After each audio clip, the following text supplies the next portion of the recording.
pecinta sepak bola Indonesia, yuk kita simak berita-berita terbaru seputar sepak bola nasional.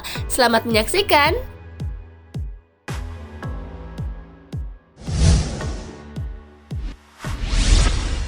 Persija Jakarta resmi pecat Angelo Alessio. Persija Jakarta resmi pecat Angelo Alessio. Hal itu disampaikan Presiden Persija, Muhammad Prapanca. Keputusan ini diambil murni karena alasan profesional. Persija memerlukan perubahan dan ini adalah salah satu bagian yang harus dilewati untuk mengubah Persija ke arah yang lebih baik, kata Prapanca dalam keterangan pers yang diterima Okezone. Meski begitu, Prapanca tak lupa dengan jasa juru taktik asal Italia itu. Atas nama manajemen Persija Jakarta, ia mengucapkan terima kasih kepada mantan asisten Antonio Conte tersebut.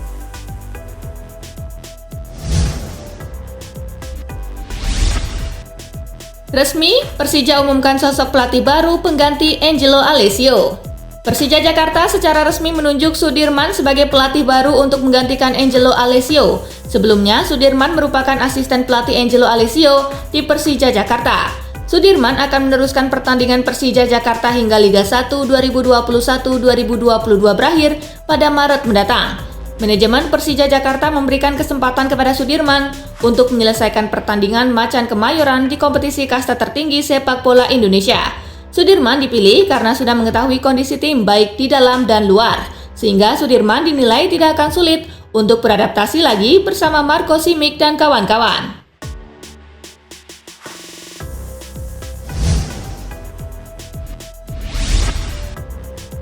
Viral, wasit Liga 3 Jabar pakai VAR sederhana sebelum beri pemain kartu merah. Ada yang menarik dari laga Liga 3 Seri 2 Jawa Barat antara Persikabar dan Bandung Barat United pada Senin 17 Januari. Dalam laga yang disiarkan oleh akun YouTube Asprof PSSI Jawa Barat, tampak wasit memanfaatkan VAR sederhana untuk membuat keputusan.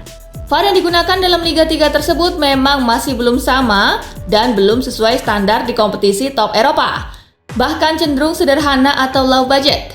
Namun kehadirannya menjadi sisi menarik tersendiri dari pertandingan.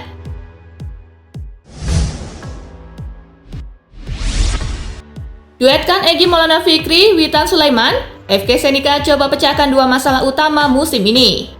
FK Senika coba menyelesaikan dua masalah utama musim ini dengan menduetkan Egy Maulana Fikri dan Witan Sulaiman.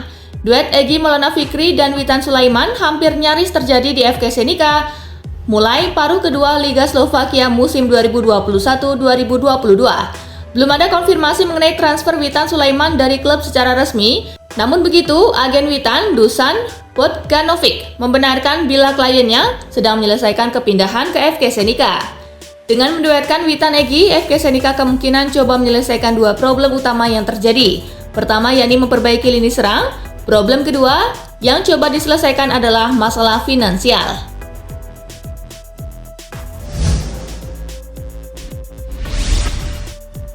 Ong Kim Swe, kami tak bunuh karir Sadil Ramdhani. Pelatih Sabah FC Ong Kim Swe menegaskan, Derinos tidak pernah berniat mematikan karir Sadil Ramdhani setelah mereka menolak tawaran dari klub Serbia FK Novi Pazar. Sebelumnya, manajemen Sabah menyatakan tidak ingin melepas Sadil ke Serbia karena Novi Pazar menginginkannya secara gratisan. Namun agen Sadil mengklaim Sabah telah menipu mereka dengan penolakan tawaran dari Novi Pazar. Pernyataan sang agen mematik reaksi warganet di Indonesia mengecam kebijakan Sabah. Kim Swe berharap fans Indonesia memahami bila Sadil merupakan bagian penting dari Sabah. Menurut Kim Swe, perhatian Sabah terhadap Sadil sangat tinggi dan itu bisa dilihat dari perlakuan manajemen kepada sang pemain saat dibekap cedera.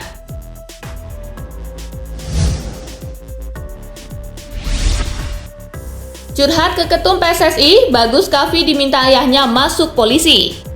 Ketua Umum PSSI Muhammad Iryawan mengaku sangat memiliki kedekatan yang erat dengan pesepak bola Indonesia. Baru-baru ini Muhammad Iryawan menerima curhatan dari Bagus Kavi. Diceritakan Muhammad Iryawan, ayah Bagus Kavi Yuni Puji Istiono menginginkan sang anak masuk kepolisian. Di satu sisi Bagus Kavi masih bertekad untuk berkarir di luar negeri. Pemain berusia 20 tahun itu saat ini tercatat memperkuat Young Utrecht.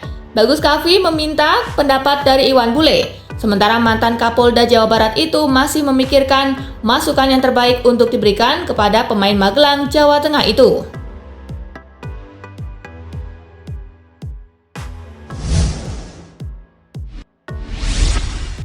Sinteyong tak puas dengan barisan striker, langsung rombak lini depan timnas. Pelatih Sinteyong tampaknya masih belum puas dengan kinerja para striker timnas Indonesia di Piala AFF 2020. Terkini, pelatih asal Korea Selatan itu merombak barisan lini depan timnas jelang pertandingan di Bali.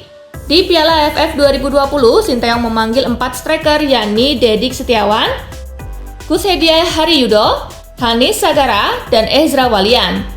Di skuad kali ini hanya Dedik dan Hanis yang kembali dipanggil. Untuk melengkapi komposisi tim, Sin kemudian memanggil striker Arema FC Muhammad Rafli. Besar kemungkinan hal ini ia lakukan sebab performa striker timnas Indonesia di Piala AFF 2020 kurang moncer. Sin kerap melakukan rotasi di lini depan sepanjang turnamen.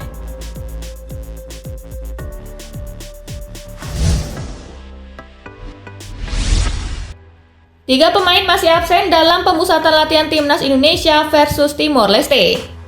Mayoritas pemain yang dipanggil Sinteyong ke pemusatan latihan timnas Indonesia bulan ini sudah berkumpul di Bali Rabu 19 Januari. Hanya 3 nama saja yang belum bergabung. Ketiga pemain tersebut yaitu Muhammad Rafli, Rizky Dwi Febrianto, dan Elkan Bagot.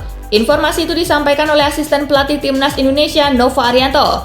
Tanpa 3 pemain tersebut, TC timnas Indonesia di Bali baru berkekuatan 24 pemain. Sinteyong sebelumnya memanggil 27 personil, di mana mayoritasnya adalah jebolan Piala AFF 2020, termasuk Rizky Dwi dan Elkan Bagot.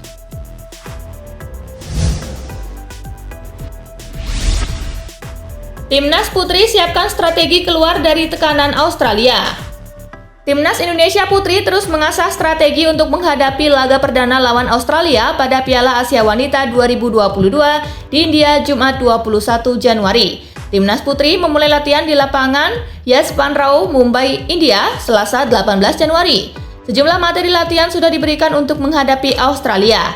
Pada pertemuan terakhir Indonesia dengan Australia berakhir dengan kekalahan telak. Dalam duel Piala AFF 2015 itu, Timnas Putri takluk dengan skor 0-7 dan akhirnya tak lolos ke babak semifinal. Pada edisi kali ini, Australia akan menurunkan skuad terbaiknya. Sejumlah pemain mereka merumput di liga-liga Eropa termasuk Liga Inggris Wanita atau dikenal sebagai Liga Inggris Sepak Bola Wanita. Mereka memiliki Samantha Kerr yang bermain untuk Chelsea, Caitlin Ford di Arsenal WFC, Hayley Raso bersama Manchester City, dan Kia Simon di Tottenham Hotspur. Kendati demikian, pelatih timnas Putri Rudi Eka Priyambada tak gentar. Ia mengaku sudah menyiapkan strategi untuk menghadapi tekanan bertubi-tubi yang mungkin diberikan tim lawan.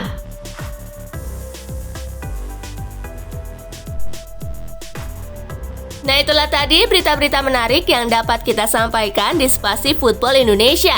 Semoga terhibur. Sampai jumpa di pembahasan selanjutnya.